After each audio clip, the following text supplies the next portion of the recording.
Good morning दोस्तों, आपका स्वागत है आपके अपने भरोसेमंद YouTube channel the effortless math with Vikram में। तो हम पढ़ रहे थे अनुपात और समानुपात के बारे में। हमने काफी चीजें पढ़ ली है। पिछले वाले पार्ट में हमने सिक्कों की संख्या ज्ञात करना, सिक्कों के मूल्यों की संख्या ज्ञात करना पड़ा था, और इस वाले पार्ट में और बाद में हमने आयु वाले प्रश्न भी किए थे और बहुत ही अच्छे तरीके से किए थे आयु वाले प्रश्न। याद रखना, उन प्रश्नों में कभी गलती नहीं होगी। हमारे लास्ट क्वेश्चन में थोड़ी सी गलती गड़बड़ हो गई थी, लेकिन वो गड़बड़ नहीं होने वाली है। जब भी आपको दो ऑप्शन मिलने वाले हैं तो आप वापस उस विधि को करके करिएगा, लेकिन सबसे बेस्ट तरीका यही है कि ऑप्शन से करिएगा। आप कहोगे सर ऑप्शन से करेंगे, दोनों से करेंगे, टाइम ज्यादा जाएगा। मुश्किल से बहुत ही रेयर सारा एग्जाम आता है जब आपके दोनों ऑप्शन मिलते हैं, बाकी नहीं मिलते, ये मेरी गारंटी है। वो कभी कभी ऑप्शन लिखने में गलती हो गई, बात अलग है। बाकी मैंने आज तक जितने भी क्वेश्चन किए ऑप्शन मुश्किल से ही मिले हैं, लेकिन हो सकता है मिल जाए तो आप विधि करना, वरना विधि करने की जरूरत नहीं है। तो चलिए हम ऑप्शन से क्वेश्चन करने वाले, आप विधि से करना, मैं ऑप्शन से करूंगा। अगला देखो, ए व बी की वर्तमान आयु का अनुपात, ए व बी की वर्तमान आयु का अनुपात। जो ए और बी है उनकी वर्तमान आयु का अनुपात 3:4 है। 6 वर्ष बाद उनकी आयु का अनुपात, 6 वर्ष बाद उनकी आयु का 6 वर्ष बाद उनकी आयु का अनुपात 4:5 होगा। 4:5 होगा। दोनों की वर्तमान आयु का योग कितना है? दोनों की वर्तमान आयु का योग कितना है? जो ऑप्शन आएगा वो वर्ष में लिखा होगा, याद रखना ये चीज, मैं बार बार नहीं लिखना वाला ऑप्शन में। तो ये देखो, पहला ऑप्शन दे रखा आपके पास 28, दूसरा ऑप्शन बी दे रखा आपके पास 35, तीसरा ऑप्शन सी दे रखा आपके पास 38, और चौथा ऑप्शन डी दे रखा आपके पास 42। आपको मैं यहां पर विधि बताता हूं, सॉरी आंसर है। ऑप्शन से भी करना है और आंसर से भी करना है। ए व बी की वर्तमान आयु का अनुपात, तो ए व बी की वर्तमान आयु हो जाएगी 3x बटा 4x। 6 वर्ष बाद प्लस 6, उनकी आयु का अनुपात 4:5 होगा। ये सरल करो, x का मान ज्ञात करो। ये सरल करेंगे तो हमारे पास कुछ ना कुछ x का मान आएगा, और x का मान आएगा। हमें पूछा क्या है कि दोनों की वर्तमान आयु का योग। दोनों की वर्तमान आयु कितनी है? 3 और 4। तो 3x प्लस 4x बराबर कितना हो गया बच्चों? 7x हो गया। अरे कितना हो गया? 7x हो गया। आपको ये x का मान यहां पर लिखना है और इस प्रश्न को सरल करना है। मैं ये प्रश्न आपको नहीं बताऊंगा, ऑप्शन से बताने वाला हूं। आपको खुद घर पर करना है ताकि विधि से प्रैक्टिस हो जाए। क्या करना है? देखो, वर्तमान आयु 3x बटा 4x, ठीक है, प्लस से, क्योंकि 6 वर्ष बाद उनकी आयु का अनुपात 4:5 है। जो आप सरल करोगे कि 5 3 15, 4 4 16, ये आपस में गुणा करके आप सरल करोगे तो एक x का मान आएगा। कुछ भी आ सकता है वो, मैं x का मान भी बता दूंगा आपको कि x का मान कितने आने वाला, ठीक है। फिर आपको क्या 3x प्लस 4x क्यों जोड़ा? क्योंकि इनकी आयु का अनुपात क्या दे रखा है? 3 और 4। हमें पूछा क्या गया? दोनों की वर्तमान का योग। तो 3 और 4 कितने हो गए? 7 और x। यार x का मान इसमें रख दोगे तो आपका मान उत्तर आने वाला है। तो आपका x का मान कितना आने वाला बच्चों? आपके x का मान आएगा मुश्किल से, अभी देखते हैं ऑप्शन क्या होता है। अब देखो, ए व बी की वर्तमान आयु का अनुपात, दोनों की वर्तमान आयु का योग। तो वर्तमान आयु का योग कितना है? 3 और 4 7 हो गया। 7 का भाग किसमें नहीं जा रहा है वो कैंसिल हो गया उत्तर। इसमें जा रहा है, इसमें जा रहा है, इसमें नहीं जा रहा है, इसका मतलब सी तो नहीं आएगा। एक ऑप्शन कैंसिल। अब बच्चे हमारे पास 3 ऑप्शन, वो करते हैं।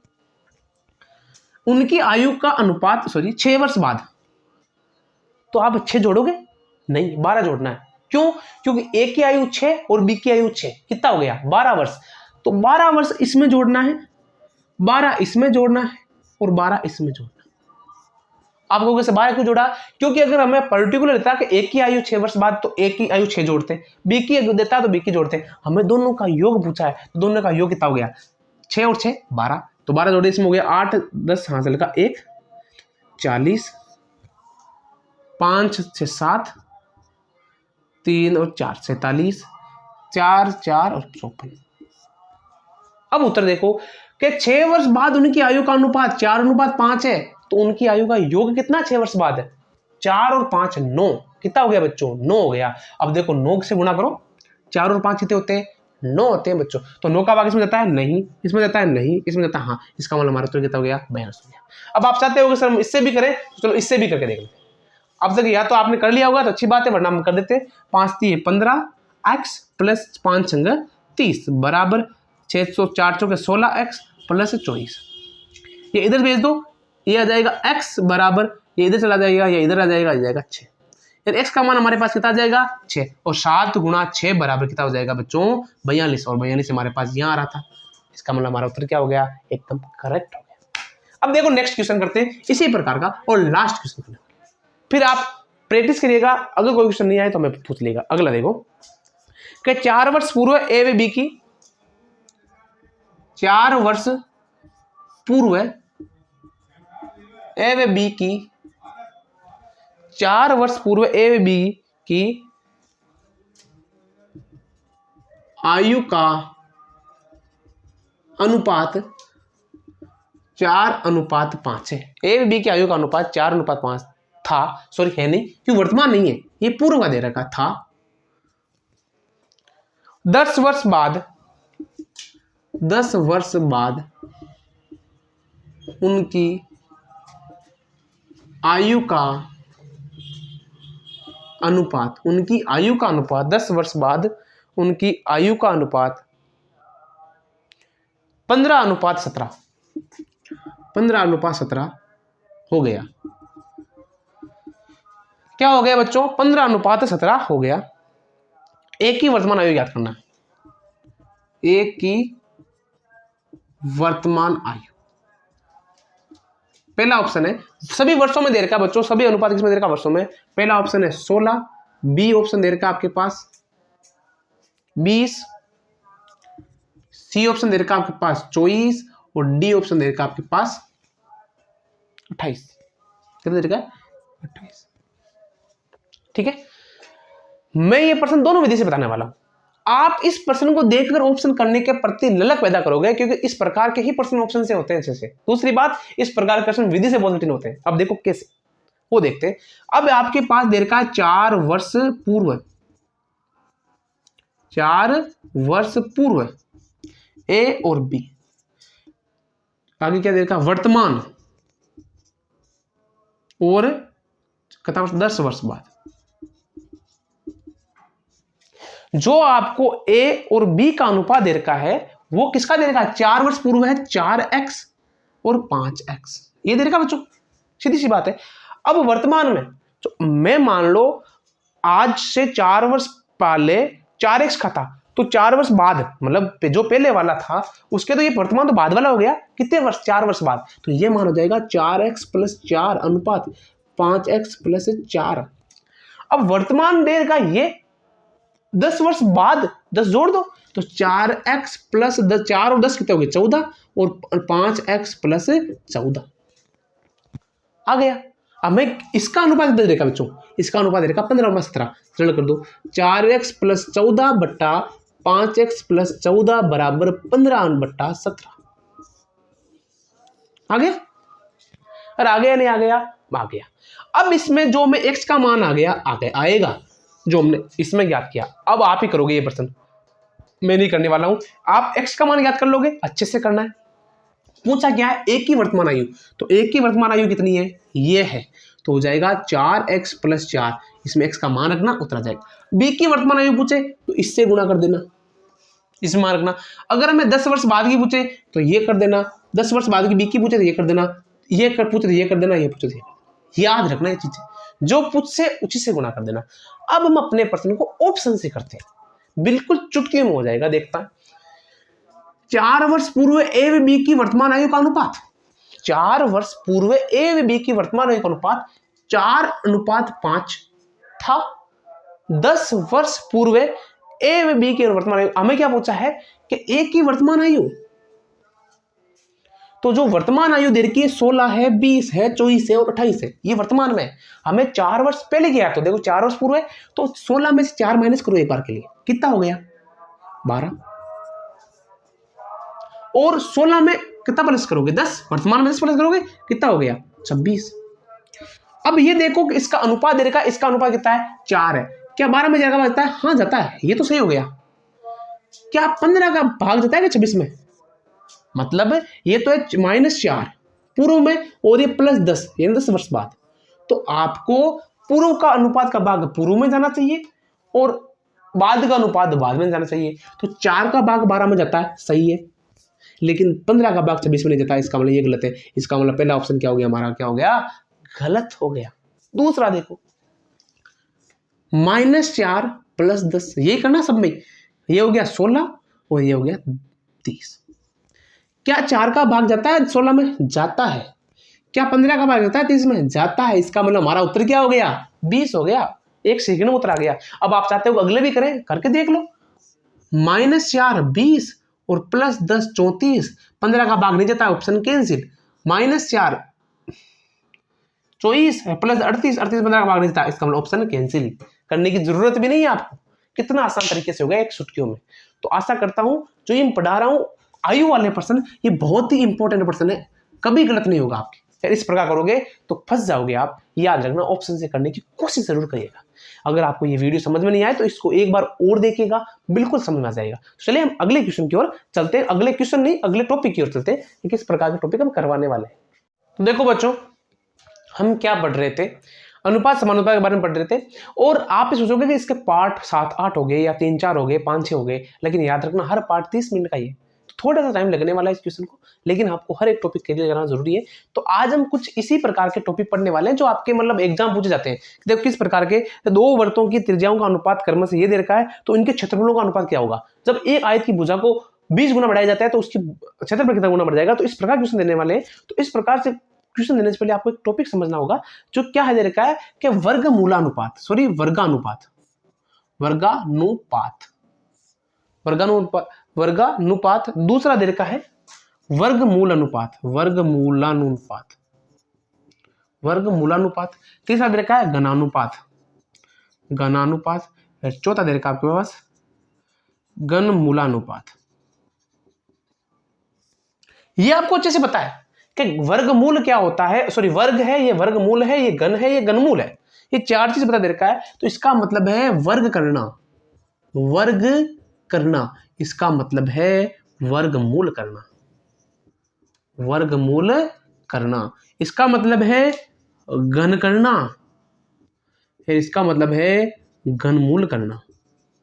लेकिन अगर एग्जाम आ जाए तो थोड़ा सा कंफ्यूज हो जाएगा, घनमूलानुपात क्या होता है, घनमूलानुपात क्या होता है, घनमूलानुपात क्या होता है, वर्गानुपात क्या होता है, वर्गमूलानुपात क्या होता है, ये इस प्रकार कंफ्यूज हो सकता है। तो देखो पहले देख लिए कि अगर 5:15 दे रखा है का वर्गानुपात क्या होगा, वर्गानुपात क्या होगा बच्चों, तो इसका वर्गानुपात होगा 12 का वर्ग होता है 144 और 7 का वर्ग होता है 49। तो इसका वर्गानुपात ही हो जाएगा, कितना हो जाएगा 144:50। अगर आपको पूछ दे कि 5:6 का वर्गानुपात कितना होगा, तो 5 का हो गया 25 और 6 का हो गया 36, तो 25:36। तो कोई भी आपको अनुपात दे यार, आपको पूछ ले कि वर्गानुपात कितना होगा, तो उस दिए गए संख्याओं का वर्ग कर दो, अनुपात में लिख दो, उत्तर आ जाएगा। अब दूसरा दे रखा आपके पास कि ये 36:49 का वर्गानुपात, सॉरी वर्गमूलानुपात कितना होगा, तो वर्गमूलानुपात कितना हो जाएगा बच्चों, ये हो जाएगा 6:7। अगर आपको कोई दो संख्याएं दे और पूछ ले कि इनका वर्गमूलानुपात कितना होगा, इनका वर्गमूलानुपात होगा 36 का हो गया 6 और 49 का 7। ठीक है, अगला प्रश्न है कि घनानुपात कितना होगा। अब घनानुपात कितना दे रखा है, क्वेश्चन क्या दिया आपको, मान लो 216 और 343 और पूछ ले, सॉरी ये तो इसमें घनमूलानुपात आएगा, ये तो बड़ी हो जाएगी संख्या वैसे, तो ये पूछ ले यहाँ पर 5:4 पूछ ले कि इनका घनमूलानुपात कितना होगा, घनानुपात। ठीक है, तो 5 का घन कितना होता है 125 और इसका कितना होता है 64। अगर आपको पूछ ले घनमूलानुपात, ये हो जाए 343। 216 का घन कितना होता है 6, इसका कितना होता है 7, हो गया। इसका घन हो गया आपके पास 6, इसका 7। आप याद रखना कि कभी भी कोई भी प्रश्न दे दिया, अगर पूछ ले एक बार के लिए सोचो कि मैं दे दूं 5:49 का वर्गमूलानुपात, वर्गमूलानुपात, आप कैसा करोगे, सर 5 का तो वर्गमूल निकलता ही नहीं है, नहीं निकलता है तो क्या हुआ, आप ये करोगे √5:7। ये याद रखना, ऐसा नहीं है उस प्रश्न को छोड़ के आ जाओ, कभी नहीं छोड़ना है, क्योंकि उसका वर्गमूल निकाल दो जो आपको दिया हुआ है। तो ये आपके कोई पर्टिकुलर पूछेंगे नहीं आपको एग्जाम में, लेकिन इसके आधार पर क्वेश्चन एग्जाम में बनने वाले हैं। तो अब देखो बनने वाले किस प्रकार के क्वेश्चन है ये आपको पता होना चाहिए। तो सबसे पहले हम, एक तो होता आकृति वर्ग है, वृत्त है, या फिर दे दिया आपको घन है, गोला है, ये इस प्रकार की आकृति को आपको पता होना चाहिए, वर्ग के बारे में, वृत्त के बारे में, घन के बारे में और गोला के बारे में।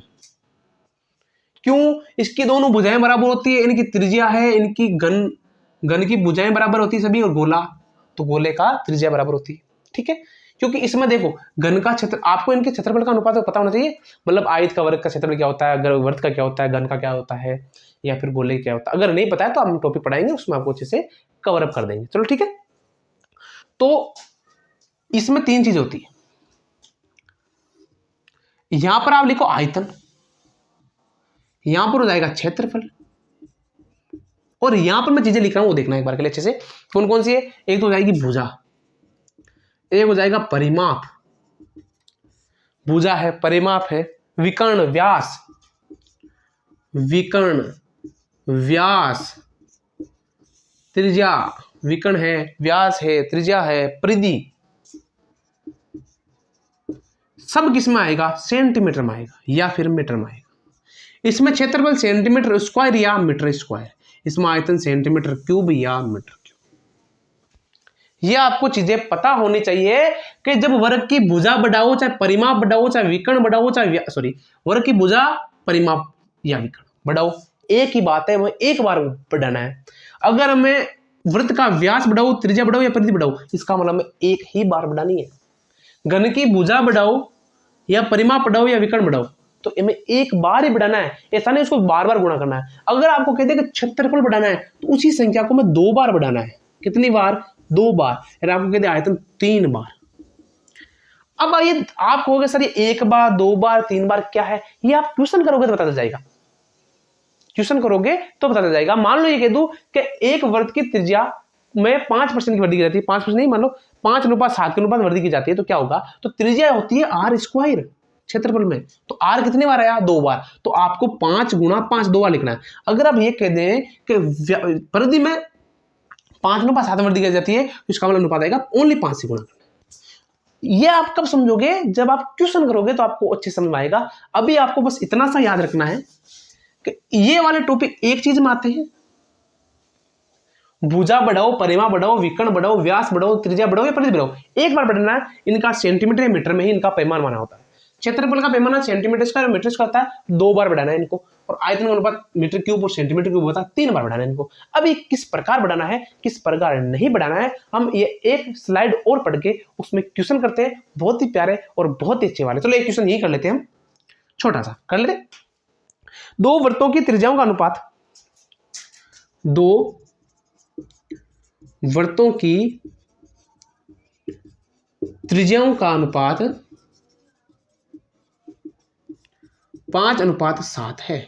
2 वृत्त है, उनकी त्रिज्याओं का अनुपात 5:7 है। उनके क्षेत्रफलों का अनुपात, उनके क्षेत्रफलों का अनुपात क्या होगा, ये आपको ज्ञात करना है। अब आप कहोगे सर करना क्या है इसमें, तो आपको पता है कि हम 5:7 दे रखा है, किसका अनुपात है, त्रिज्या का। क्या दे रखा है, त्रिज्या का, और क्षेत्रफल का हमें क्या करना है, पूछा है। आपको पता है क्षेत्रफल होता है πr²। क्या होता है बच्चों, क्षेत्रफल क्या होता है बच्चों, πr²। और ये त्रिज्या दे रखी है, पाई को भूल जाओ आप, अनुपात की राशि में इनका कोई रोल नहीं होता है। अनुपात में उसी को देखना है जो पूछा गया है। यहां पर त्रिज्या r है और यहां पर त्रिज्या क्या है, r² है। यहां पर सेंटीमीटर है, यहां पर सेंटीमीटर स्क्वायर है या नहीं है, इसका मतलब है याद करना है। इसका मतलब इसका क्या याद करना है, हमें वर्ग याद करना है। वर्ग ही करेंगे, 2 बार गुणा कर दिया तो हो जाएगा 5 का स्क्वायर अनुपात 7 का स्क्वायर, ये हो जाएगा 25 अनुपात 50। यहाँ 2 बार गुणा कर दो या बढ़ा दो। मैंने 2 बार गुणा किया, इसका मतलब क्या हो गया, वर्ग। 3 बार गुणा किया, इसका मतलब 3 बार मतलब है घन। याद रखना 25 अनुपात 50 क्या आ जाएगा, इसके क्षेत्रफल का अनुपात आ जाएगा। क्या कर दिया हमने, वर्ग, और तभी तुमने क्या ज्ञात किया, वर्ग का अनुपात ज्ञात किया था। अगर हमें पूछ लिया कि क्षेत्रफल का अनुपात देख के और त्रिज्या का अनुपात पूछ लेंगे तो हम क्या कर देंगे, वर्गमूल अनुपात याद कर देंगे।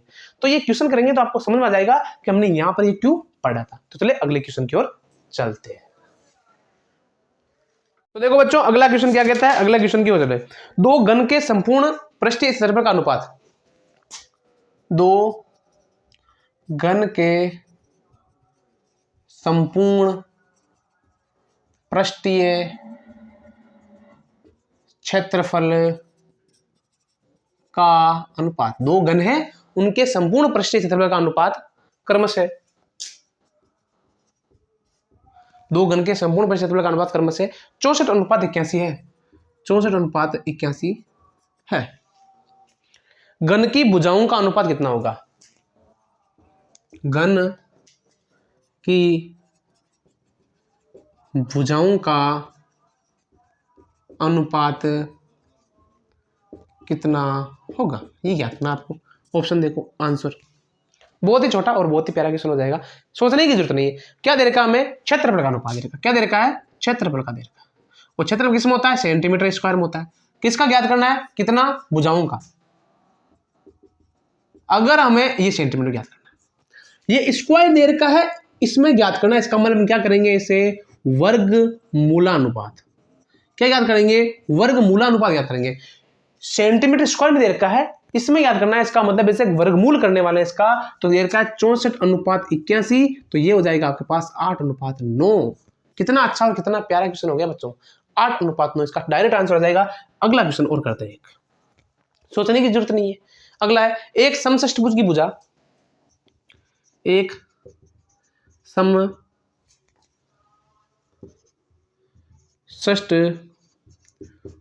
की भुजा, एक समषष्टिभुज की भुजा 7:9 है, 7:9 है। 7:9 के अनुपात में समषष्टिभुज का क्षेत्रफल किस अनुपात में बढ़ेगा, समषष्टिभुज का क्षेत्रफल